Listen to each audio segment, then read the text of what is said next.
Hi అండి. మన దీపిక కిచెన్‌కి స్వాగతం. ఈరోజు మనం రోట్లో దంచిన రుచికరమైన వెల్లుల్లి కారం తయారు చేద్దాం.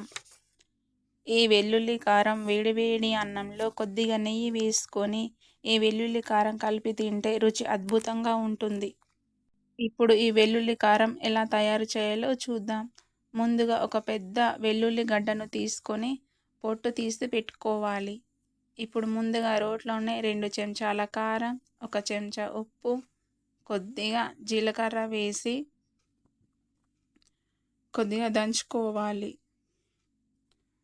తర్వాత వెల్లుల్లి రెబ్బలు వేసి మీకు నచ్చినట్టుగా అంటే కచ్చా పచ్చాగా లేదా మెత్తగా దంచుకోవాలి. అంటే కొందరికి కచ్చా పచ్చాగా దంచుకుంటే ఆ వెల్లుల్లి రెబ్బలు పంటికి తగిలితే బాగుంటుంది అంటారు. కొందరేమో అవి పంటికి తగలకుండా ఫ్లేవర్ వస్తే బాగుంటుంది అంటారు. అంటే ఎవరికి నచ్చినట్టు వాళ్ళు దంచుకోవచ్చు. అంటే కచ్చా పచ్చాగా లేదా మెత్తగా దంచుకోవచ్చు. ఇలా దంచుకున్న కారాన్ని ఒక గిన్నెలోకి తీసుకోవాలి.